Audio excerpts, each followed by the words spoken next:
At mga kapuso, wag na po nating patagalin dahil nasa ating linya na ngayon para agad nang umusad ang ating pong talakayan sa isyu na ito ng Pogo. Wala pong iba kundi ang isa po sa mga matatapang na individual. Pagdidiinan natin yan at malalaman nyo kung bakit. Si Dr. Winston John Casio, ang tagapagsalita ng Presidential Anti-Organized Crime Commission o PAOCC, na isa po sa mga ahensyang pangunahing tumututok sa mga problema na may kinalaman sa mga iligal na pogo. Dr. Casio, sir, magandang umaga po at live kayo sa Super Radio DCWB. Welcome po. Pakinig at sa mga tagapanood, taga-subaybay po ninyo. Opo, Dr. Winston, sir, una po sa lahat, nabanggit ko nga kayo yung isa sa mga matatapang at nabanggit nyo po ito sa Senado na yan po ay dahil sa meron kayong tinatanggap na kakaibang uri ngayon ng mga pagbabanta. Hingi lang po kami ng karagdagang pang-impormasyon kaugnay po doon sa mga death threats na tinatanggap po ngayon ng PAOCC na ang paliwanag nga po ninyo. Ito ay pininiwala ang galing sa mga nasa likod ng illegal na mga pogo? Well, opo, kami nakakatanggap ng ilang mga pagbabanta pero siguro po naman na iyon ay mga pananakot lamang. Pero gayon pa man, kahit sa palagay namin pananakot lamang, we're always on the lookout. We have to be careful, so to speak. Mahirap na po. Ito, Dr. Casio, no? Kasi akala nung iba, ang PAOCC para pong pulis na kayo yung mga armado, maraming mga gwardya, may mga bodyguard. Papaliwanag nga po ninyo, anong klase po ng opisina ang PAOCC para maunawaan nila na kaya syempre nakakatakot, kayo po ay hindi po mga operatiba o mga sundalo o mga pulis, lahat na ang alam po ay paano makipagbarilan, paano makipagsagupa, para lang po maintindihan ng marami sa kababayan natin, anong opisina ang PAOCC? Opo. Ang Presidential Anti-Organized Crime Commission po, we are a civilian agency. We are not an operating unit. Wala ho kaming mga armadong mga kasama. Karamihan nga po ng mga opisyal namin ay mga retiradong mga pulis po. Bagamat meron kaming mga mangilan-ngilang mga pulis na kasamang aktibo, pero ito po ay mga intelligence officers lamang. At karamihan sa amin, mga civilian ho talaga kami. Kami mga analysts. Kami ay ang aming trabaho ay tumingin sa mga datos, pag-aralan, at gumawa ng mga rekomendasyon. So itong mga nagagawa naming nakaraan na mga raids, mostly coordination lang po ang ginagawa namin. Management doon sa kaso. No? To make sure na ang kaso ay laging above board at maayos at nang sa gayon ay masampahan natin ng maayos na kaso yung mga nasa likod nito. Hindi ho kami mga Tom Cruise na mala Mission Impossible or something. Wala. Makita niyo kami mga ordinaryo mga civilian lamang. Ang aming lakas ay nanggagaling lamang po doon sa katotohanan at sa suportang binibigay ng Presidente at saka ng Executive Secretary na siyang umuupo bilang chairman ng PAOK. Opo, hindi po yung parang pelikula na halimbawa po nagpapagulong-gulong sa dilim, tapos magbubutas ng salamin, papasok doon para papakilaman yung computer na sa loob ng opisina na nakasuot ng kulay itim. Hindi po kayo ganun. Wala akong ganun. Ang karamihang hawak lang po namin, cellphone at saka mga lapis at saka mga ballpen.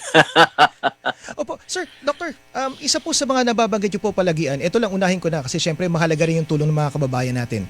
Yung pong mga timbre at mga sumbong, mga impormasyon po nanggagaling din sa mga kababayan natin na halimbawa may nakita sila'y empleyado ng Pogo. Ayan.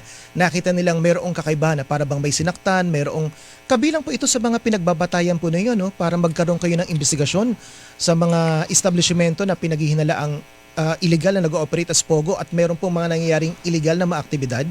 Yung mga Opo, sumbong na tama ganyan. po yan. Tama po yan.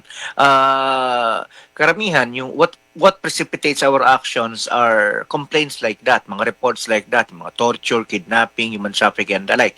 Kasi kita mo naman, there are so many scam farms all over the country, napakarami po. So ang kinakailangan batayan namin sa pagpa-prioritize ay kapag mayroong mga buhay na nakasalalay, may mga buhay na naninilikado, yan, mga tinotorture, mga kinikidnap or what, yan po yung priority namin. So kapag meron kaming sapat para mag-apply ng warrant o di kaya rescue operations, ay yan pong unahin namin. Sapagkat mahirap pong ipagwalang bahala yung mga buhay na nakasalalay ng mga kahit pa foreigners sa mga yan, buhay pa rin pong pinag-uusapan natin. Nabanggit din po rin yung mga dayuhan. Isa po sa mga sinasabi, may nakausap po akong labor leader na sabi nga niya, huwag kayong racist at huwag kayong magkaroon ng xenophobia. Yan yung binabanggit niya na para bang takot or galit tayo sa mga Chinese dahil marami sa kanila ang involved dito sa Pogo. Pero lumalabas po, nababanggit nyo rin na hindi lang pala Pogo ang nasa likod dito, kundi iba't ibang nationality, kasama na po ang maraming Pilipino. Yun nga lang, marami po doon sa mga Chinese ang nasasangkot sa mga illegal na aktibidad at pananakit po tulad ng abduction, torture sa kapwa din nila Chino. Tama po yan, no? So, uh, we should not be discriminatory against the Chinese or Malaysians or whatsoever po, kasi this is a criminal organization. It has nothing to do with race. It has nothing to do with nationality. Nagkataon lang talaga na yung nasa likod nito ay mga malalaking criminal organizations, no? So, kami, sa commission naman, we really don't discriminate kung ang nagpaparescue ay Malaysian, Vietnamese, and so on. We do help. Filipino man yan or whatsoever. Nakita naman ninyo sa mga hearings namin, no? Ilan sa mga na-rescue natin ay mga foreign nationals. At tutulungan po talaga natin, no? Mahirap kasi mag-discriminate sapagkat ang pinag-uusapan natin dito, buhay ng tao. Just imagine kung kababayan naman natin ang discriminate sa ibang bansa at hindi sila makahingi ng tulong, di ba? So, we don't want them to be discriminated as well. Kaya kami sa komisyon, kapag may hingi ng tulong, regardless of nationality, tutulong po kami. Opo, nabanggit nyo sir yung mga kaso po, kanina nabanggit nyo po yan. Ano na po yung status? Unahin po natin yung naisampa nyo na, kaugnay po doon sa Banban, Tarlac, Pogo na inyo pong nasila kayong Hongshen at Zhong yan, kung di ako nagkakamali. At yung pong sa Porac, Pampanga naman po, kailan po naman ihahain kung hindi pa naihain ito pong nakalipas sa Biyernes? Opo, itong doon naman sa Sunyuan at saka yung sa Hongsheng, yung Baupo compound ng Bamban, I think if I'm not mistaken, next week, early July, ipapatawag na po ng mga panel of prosecutors yung mga inaakusahan at saka yung nag-aakusa kami para sa tinatawag nating preliminary investigation. So, we'll just have to present our evidence therein, pati din po yung counter affidavits ng kabila at i-examine po yun ng panel of prosecutors at kung sapat ang aming ebidensya, iakyat po yung kaso sa korte. Now, with regards to Lucky South 99 naman po, meron na kaming yes sir, yung sa Porac, hindi pa po kami nakapag-file ng Friday sapagkat nakita naman ninyo yung nangyari nung Thursday at saka Friday. Meron kaming mga na-raid na mga individual at nakuhang mga middle managers, di ba? So, naisantabi muna namin yung aming pag-file ng kaso sa Porac sapagkat immediately we needed to act doon sa Fontana. So, God willing, kausap mo namin kahapon yung mga prosecutor ay yung mga abogado namin. So malamang Monday or Tuesday at the very latest, mapafile na po natin yung unang mga bugso ng kaso doon sa mga kidnappers, torturers doon po sa Porac, Pampanga. Sir, ano po yung mga possibly po na ihahain ninyo pong mga kaso laban po sa mga individual na ito? Ang makakasuhan pa lamang po natin doon sa Porac ay yung mga na-identify at nahuli natin na kidnappers at torturers. Kung kaya ang ayon sa aming mga abogado, tinignan ko ng isang araw yung case folder. Ang kaso pong may sasampa po natin sa kanila ay kidnapping at saka serious physical injuries po. Dahil doon sa mga nakita po ninyo mga pagto-torture po sa mga empleyado po ng Pogo o kaya kapwa nila mga dayuhan. Tama po. Opo. Sir, ito lang. Curious po yung marami kasi may mga ilan na naharang po ang Bureau of Immigration na mga konektado, yung mga unang naipalabasan po dyan sa Banban, Tarlac ng Immigration Lookout Bulletin Order, yung ILBO na tinatawag. Na, nagtangka pong lumabas ng bansa, either wala pong maipakitang pasaporte, kung ano-ano pa, iba, wala naman talagang dokumentong maipakita. Ito po ba yung magdidiin sa kanila doon sa posibleng ihahain at mga naisampa nyo na mga reklamo? Opo. Yung mga naka-ilbo po, yun po ay mga sa aming paniniwala, ay mga managers o di kaya ay mga bosses na nanggaling po rito sa Porac at saka sa Bamban. Ngayon ho kasi nagkakanya-kanyang alis ho sila. No, so nakita naman ninyo yung nagtangkang umalis doon sa Davao. Meron din po nagtatangkang umalis sa iba't ibang mga lugar, mga exit points dito sa bayan natin. Pero we are always on the lookout. Nakikipagtulungan po tayo sa iba't ibang ahensya ng gobyerno. Because at the end of the day, we would be able to finally close all of these scam farms kapag mapapanagot natin at makuha talaga natin yung mga big bosses kasi ang yan ang magtuturo kung nasaan pa yung sinong kanilang mga protektor, no? Mhm. Importante ho kasi na hindi lamang yung mga yung mga foreign criminals na ito ang ating mapapanagot, kundi sino ba yung tumulong sa kanila? Sino ba yung nagbigay ng lakas ng loob sa kanila para para gawin itong katarantaduhan dito sa bayan natin? So, because there has to be somebody or a lot of people who made this possible kasi kita mo naman yung extent ng crime. Mhm. Ang dami, may mga sinasaktan at kung di ako nagkakamali, Dr. Casio, tama po ba? Mula doon sa mga na-torture, mga pinatay na mga dayuhan, na karamihan po pininiwala ang mga Chinese din, ang mga biktima, parang meron na po yatang nadamay na isang Filipino-Chinese?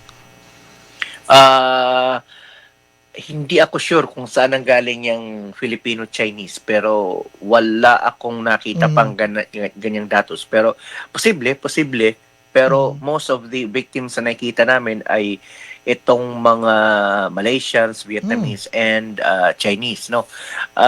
Sa ibang bansa, yeah, may mga Filipinos na biktima doon sa ibang bansa, Myanmar, ganyan, nare-rescue natin. Pero as of now, dito sa bayan natin, wala pa akong nakitang datos so far na Filipino-Chinese or Filipino ang biktima. Pero tama po ba kasama sa pangamba nyo na kung ito po ay hindi maaawat ngayon pa lang, sabi nga nung nakaraan pong pagdinig dyan sa Senado, magkakasama tayo, isa sa mga opisyal po ninyo nagsabi na we have to nip it at the bud.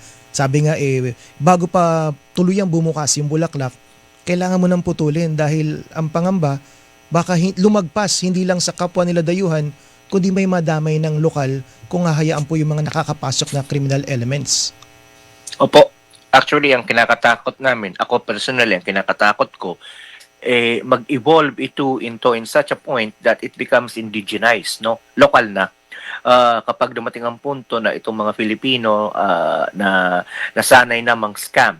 Kasi ang problema namin, to be honest, hindi kami nakapagsampa ng marami laban doon sa mga Filipinos na scammers din due to lack of material time para magbuo ng ebidensya at kaso laban sa kanila. Mangilan-ilan lamang yung mga Filipino nakakasuhan, no? Pero para sa akin, nakatakot yun. Kasi itong mga to, they have the skill set already. They Mm-mm. have the skill set to do the scam activities, no? If sa at a point in time would come na magkakaroon sila ng sapat na mga kapital, for example, no?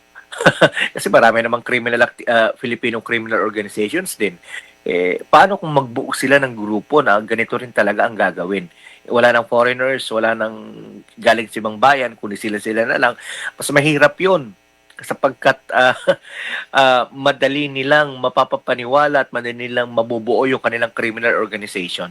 So, Mm. yan ang aking fear na maging lokal na yung mga grupo nagpapatakbo nito. Kumbaga sir, siyempre, sa tagal ng mga dayuhan na yun na naririto, ma-assimilate na sila, matututunan ng mga kababayan natin, pwedeng magkaroon ng local version. So may operation na pang ibang bansa pero at the same time, kasama sa mga nabibiktima na mga kababayan na rin natin, tayo-tayo na. Yes, sir. Yun Oo. po yung aking kinakatakot.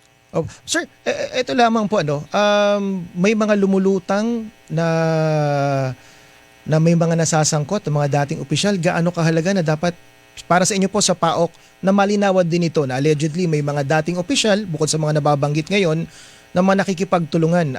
Para po sa inyo sa PAOCC para matutukan gaano kalawak talaga yung problema ng illegal na pogo at ma-distinguish gaya ng sinasabi ng iba kung ano yung illegal sa legal, gaano kahalaga na maimbestigahan talaga ito sa antas po ng Senado para do sa kinakailangan mga batas at doon po sa hanay ng PNP at kasama na ng NBI para masampahan ng kaso yung mga dapat kasuhan. Opo, kaya kami nag-aantabay kami doon sa mga pangalan na binanggit o babanggitin ni Chairman Altenco ng PAGCOR, no?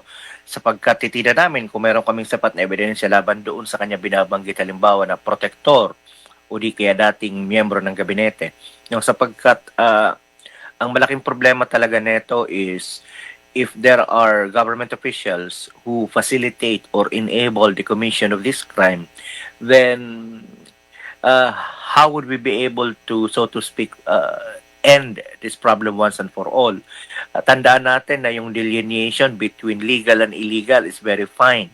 It is a very what separates them is a very fine line. Sapagkat ang nakita naman natin na ilan sa mga na-raid nating scam farms, initially may mga permits po sila, di ho ba? So, mas mahirapan tayo kapag may mga taong tumutulong sa kanila na gawin itong mga krimen na ito. At kung lalo na kung yung mga taong yon ay mga nasa gobyerno o di kaya dating nasa gobyerno. Kaya importanteng mapapanagot po ito. Kaya kami lagi nananawagan sa mga kasama sa gobyerno, magmula sa local government units paakyat, na itong problemang ito must be approached through a whole of government approach. No? So all of us have to put our heads together and be able to present solutions no matter how small steps they may be. No? Para importanteng once and for all matapos na ito kasi 400 plus, just imagine that. 400 plus ang posibleng mga scam farms all over the country. Ang laking problema na ito. Akala ng iba, sasabihin nila, ay, hayaan nyo na kasi scamming lang naman yan. Ang biktima naman yan, mga foreigners and all. That is not true. No, maraming implication po yan. Una, kung ang Pilipinas ay ang pinagmumulan ng problema ng money laundering. Because kaibigan, tingnan mo yung sa Baofu, money laundering po yun. Napakalaking money laundering yan because the facility is worth 6.2 billion pesos. Samantalang ang dumaan lamang na pera sa mga financially regulated banks natin are only, let us say, 100 or 200 million. So that's money laundering. Now, the Philippines is dubbed as a money laundering hub. Mananatili po tayo sa gray list ng Tama. Financial Action Task Force. What does that mean? Kapag nasa gray list tayo or worse, napunta tayo sa blacklist, ang ibig sabihin nun, mas malaki ang interest na ipapataw sa atin sa Pilipinas kapag tayo ay hihiram ng pondo magmula sa World Bank o ibang mga foreign banks. Hindi lamang yan, no? So, the implication to our economy is tremendous, no? So bukod pa doon, yung mga nabibiktima ngayon, bagamat mga foreigners ang karamihan, yung perang nakukuha nila, hindi tayo nakasiguro na ang perang yun ay will always go out of the country and go abroad. What if that money will be used to what is dubbed as pogo politics? Meron na tayong Alice Leal Guo, meron na tayong guwaping, di ba? So, anong kasiguraduhan natin na guwaping lamang ang kanilang napa-elect na politiko na nakaupo diyan? What if meron ng mga mas mataas pa mga posisyon silang napaupo, di ba? So, maraming implication ito. So we really need to put an end to this problem once and for all. And we thank the President sa suportang ibinibigay niya sa amin and Executive Secretary. Malakas po yung suportang nakukuha natin ngayon, kaya malalakas ang loob namin kahit, by the way, alam niyo ano tawag sa amin? 49ers, sapagkat 49 lamang po kami. Pero yung lakas ng loob namin, inuhugot magmula sa Presidente at sa Executive Secretary na siyang aming chairman. Ito lang, no, Dr. Casio, pasensya na. Gusto ko lang i-expound po yung binabagit yung nag-gray list. Kasi matagal ng issue ito na hindi po naiintindihan ng iba sa mga kababayan natin. Lalo na po yung mga overseas Filipino workers at yung mga kaanak nila at yung pong mga nag-export at nag-i-import din ng mga produkto. Kasi yung pasok po at labas ng pera, kasama sila sa mga tatamaan. Ang binabanggit nyo nga po, dahil tayo po ay nandun sa issue pa rin ng money launderers o issue po ng nagkakaroon ng problema o may problema sa money laundering na yung pera na po gagamit sa terorismo, nagagamit sa mga illegal na aktibidad, galing sa Pilipinas, lumalabas ng Pilipinas at papasok dito na hinihinala pong sangkot sa illegal na aktibidad, pati pala yung mga perang padala ng mga kababayan natin at yung mga lehitimong negosyante, exporters at importers, tatamaan kapag tayo ay nailagay sa blacklist? Yes, sir. Ngayon, nasa gray list po tayo. Ang ibig sabihin po noon, kakulang pa yung ating mekanismo para babantayan ang pagpasok-labas ng pera dito sa bayan natin. Thus, malaki ang pangamba na maraming money laundering hubs po rito sa Pilipinas. Pero, ang kagandahan po rito ay we are almost on the exit, no? Ang ating executive secretary at saka yung executive director ng Anti-Money Laundering Council ay kagaling pa lamang po doon sa Singapore kung saan nagkaroon sila ng meeting sa Financial Action Task Force, no? At kung saan ipinakita nila yung ating mga headway, so to speak, laban dito sa mga money laundering. So, malaking bagay po ito kasi once and for all, if we're able to exit from this gray list, mas bababa po ang mga interes na pinapataw at mas mapapadali ang paglabas-pasok ng pera mula sa Pilipinas at sa ibang mga mas progresibong mga bayan. Ngayon ho kasi, halimbawa, kapag ikaw ay overseas Filipino workers, papadala ka ng pera, let us say from Abu Dhabi, Dubai, down back to the Philippines, mas marami kang pagdadaan ng proseso as compared to kung wala tayo sa gray list. Kasi at the end, the receiving end at saka yung end kung saan mo binibigay yung pera, they will always perform more questions in relation to know your customer, yung KYC na tinatawag. Sapagkat, remember, if you are on the gray list, there is a possibility, no matter how small that is, na magagamit yung pera, let us say, for terror financing, yung sinabanggit nga po ninyo, o di kaya sa ibang criminal activities, no? But once we get out of this gray list at malapit na po, nagbigay na ng pahayag ang Anti-Money Laundering Council that we are almost out of the gray list. So, inaantabayan na lang po natin. And once we're out, that's good for our business persons, no? Sapagkat mas mapapadali ang kanilang paglabas-pasok ng kanilang mga investments, pera. So that will be better for, kumbaga, ease of doing business, so to speak, no? Dr. Casio, ito lang po, panghuling tanong na lamang po, ito po kasi pinupunto ng ilan sa mga kababayan tagapakinig natin tulad ni Boy Gina Reyes. Sabi niya, bakit hindi nyo i-raid yung mga dambuhalang pogo, wag ko nang babanggitin yung lugar, dito po malapit sa Metro Manila. Mukhang alam niyo na kung ano yung mga tinutumbok. Ano po ba ang batayan para halimbawa salakayin ninyo o pasukin ninyo ang isang pogo, lihitimo man yan o hindi lihitimo? Ano po yung pinagbabatayan? Okay. Doon sa ating kababayan na nagtatanong kung bakit hindi namin nire-raid yung napakalapit dyan, malamang binabanggit po niya ay Island Cove. Huwag na po tayo magdili-dali. I'm sure she's talking about the Island Cove. Wala ho tayong complaint, wala kami nakikitang violation so far, no? Hindi ho kasi illegal ang pogo per se. Ulitin ko po, hindi ho illegal ang pogo per se. Kami sa komisyon, kasama ang PNP, kasama ang NBI, kasama ang DOJ, kasama yung mga ahensya ng gobyerno, hindi kami pumapasok at nagpapasara ng isang negosyo sapagkat siya lamang ay pogo. Ipapasara po namin siya kapag meron po kami nakitang violation sa mga batas natin.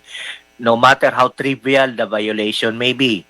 Maaring ang violation lang ay labor problem or whatsoever. But at the end of the day, we must have something na actionable. By actionable, ang ibig sabihin po noon, meron kaming sapat na probable cause para makapag-apply ng search warrant. In the absence of that search warrant, that probable cause, hindi ho namin pwedeng pasukin sapagkat unfair naman po yun doon sa legitimate na negosyo. Ulitin ko po, yung nandyan po sa Island Cove, alam namin na napakalaki po yan. Minamanmanan po natin lahat, kasama na po ang Island Cove. Lalo na po yung Island Cove, kasi malapit lang dito sa Metro Manila. Pero ulitin ko po, wala pa kaming nakitang paglabag ng anumang batas natin na may patungkol dyan sa Island Cove, kahit pa malapit lamang po sila sa atin dito sa Metro Manila. Ayun. Dr. Casio, muli po, maraming salamat sa pagkakataon at hopefully po, pag may mga update kayo sa mga isinampang reklamo at sa mga isasampa pa, makikipagbalita ulit kami sa inyo. Salamat po, Dr. Casio. Maraming salamat po. Magandang umaga sa atin. Ingat po kayo, Dr. Salamat po. Thank you. Kapuso, yan po si Dr. Winston John Casio, ang tagapagsalita po ng PAOCC o Presidential Anti-Organized Crime Commission.